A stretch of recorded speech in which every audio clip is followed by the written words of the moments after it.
Welcome back दोस्तों। मैं Amardev Singh, senior vice president research eight angel one, आपका मार्केट यात्रा के इस एपिसोड में स्वागत करता हूं।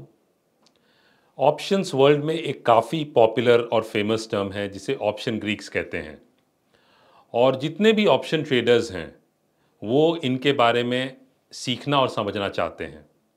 तो आज के इस वीडियो में हम ऑप्शन ग्रीक्स समझेंगे। तो शुरू करने से पहले मैं आपसे रिक्वेस्ट करूंगा कि हमें लाइक, शेयर और सब्सक्राइब ज़रूर करें, और हाँ, बेल आइकन क्लिक करना ना भूलें सो दैट कोई भी नया वीडियो आता है तो आपको अलर्ट आ जाएगा।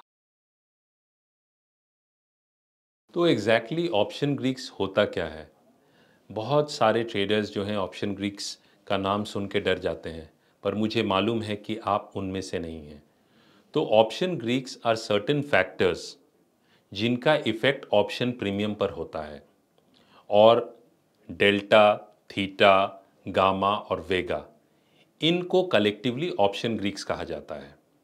तो इस वीडियो में हम ऑप्शन ग्रीक्स को कवर करेंगे, और मैं ये जानता हूं कि ये वीडियो ख़त्म होने से पहले आप दो मेजर ऑप्शन ग्रीक्स डेल्टा और थीटा को अच्छे तरह से समझ सकेंगे। तो शुरू करते हैं डेल्टा से।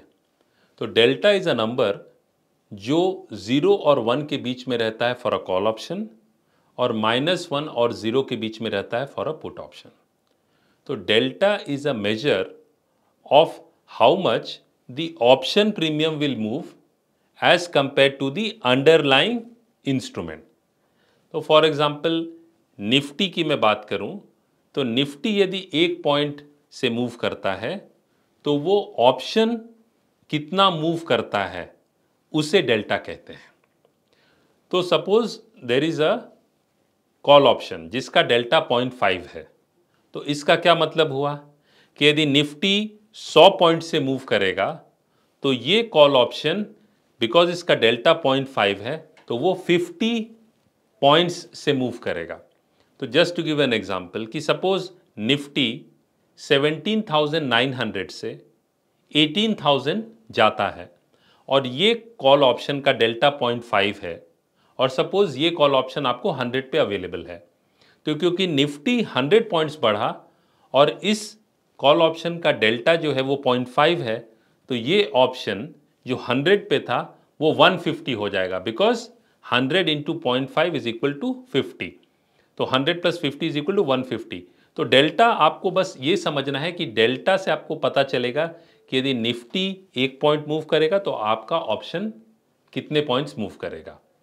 और जब भी आप ऑप्शंस ट्रेड करते हैं तो आप उन स्ट्राइक्स को चूज करें जिनका डेल्टा 0.5 से ज़्यादा है। अब पुट ऑप्शन के डेल्टा के बारे में बात करता हूं कि पुट ऑप्शन का जो डेल्टा है वो -1 और 0 के बीच में है।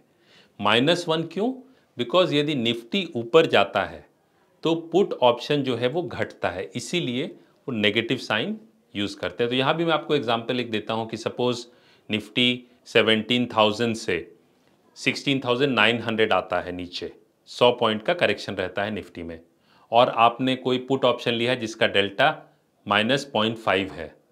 तो इसका क्या मतलब हुआ कि यदि वो ऑप्शन सपोज प्रीमियम आपने 100 रुपये में लिया है, तो निफ्टी में 100 पॉइंट्स की करेक्शन हुई इंटू 0.5, तो आपका वो प्रीमियम जो है वो 50 पॉइंट से मूव करेगा। तो जो 100 का जो प्रीमियम पे था वो 150 हो जाएगा। तो आपको इस तरह से डेल्टा जो है वो ज़रूर देखना चाहिए किसी भी, जब आप स्टॉक ट्रेड करते हो या फिर आप इंडेक्स ट्रेड करते हो, तो ऑप्शन का डेल्टा ज़रूर देखना चाहिए। तो डेल्टा को समझना बहुत ज़रूरी है कि जब भी आप ऑप्शंस ट्रेड करते हो तो उन ऑप्शंस को ना ट्रेड करें जिनका डेल्टा बहुत कम हो। जैसे थंब रूल की मैं बात करूं तो जो एट द मनी ऑप्शंस रहते हैं उनका डेल्टा 0.45 से 0.55 के बीच में रहता है। जो slightly out of money options रहते हैं उनका जो डेल्टा है वो 0.45 से 0.3 के बीच में रहता है, और जो deep out of money options हैं उनका डेल्टा 0.3 और 0 के बीच में रहता है। तो जितना आप चीप ऑप्शंस लेंगे, जितना deep out of money options लेंगे, उसका डेल्टा उतना कम होगा, वो आपको उतने सस्ते में मिलेगा। लेकिन जब आप ऑप्शन बाई करते हैं तो कोशिश ये कीजिए कि जिसका डेल्टा 0.5 और उसके ऊपर हो, उन्हीं ऑप्शंस को आप बाय करें। इसी तरह से जो ऑप्शंस जिनका डेल्टा 0.6 और 0.8 के बीच में रहता है वो इन द मनी ऑप्शंस रहते हैं, और जिनका डेल्टा 0.8 और 1 के बीच में रहता है वो सब डीप इन द मनी रहते हैं।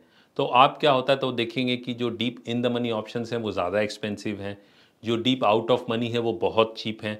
तो आप जब भी ऑप्शंस बाय करते हैं तो ये डेल्टा ज़रूर आप देखिए। आगे चलते हैं दूसरे ऑप्शन ग्रीक्स पे, थीटा की तरफ।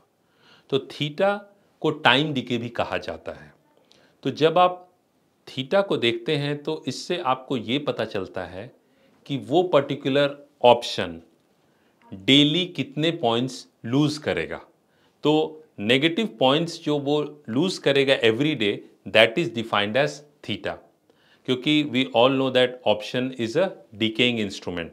तो जब आप कोई भी ऑप्शन बाय करते हैं, चाहे वो आप निफ्टी हो, बैंक निफ्टी हो, वीकली ऑप्शंस हो, मंथली ऑप्शंस हो या स्टॉक ऑप्शंस हो, तो आप उसका थीटा ज़रूर देखिए। तो आपको एक पता चल जाएगा कि एक दिन में ये कितने पॉइंट्स जो है ये ऑप्शन लूज़ करेगा। और एग्जाम्पल के लिए सपोज़ कोई ऑप्शन है जिसका प्रीमियम 100 है और थीटा सपोज़ उसका 25 है, तो इसका क्या मतलब हुआ, नेगेटिव मतलब -25 है, तो इसका क्या मतलब हुआ कि वो एक दिन में ऑप्शन का जो प्रीमियम है वो 25 पॉइंट्स घट जाएगा, मतलब 100 से वो एंड ऑफ डे वो 75 हो जाएगा, अदर फैक्टर्स रिमेनिंग कांस्टेंट।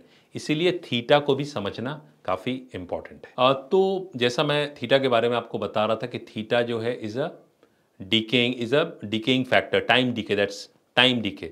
तो यू हैव टू अंडरस्टैंड कि if you are an option buyer, then theta is your enemy, time decay is your enemy, and time DK is a friend of the option seller. तो जब भी आप options bye करते हैं तो जितने जल्दी आप अपने पोजीशन से निकल सकते हैं उतना आपके लिए बेहतर रहेगा।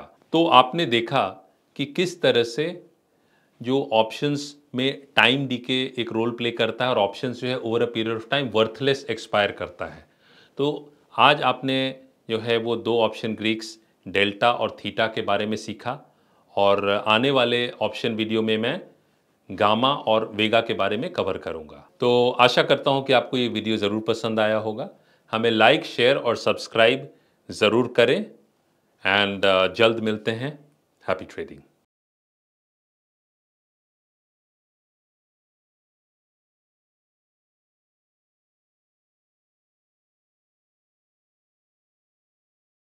Investments in securities market are subject to market risks. Read all the related documents carefully before investing.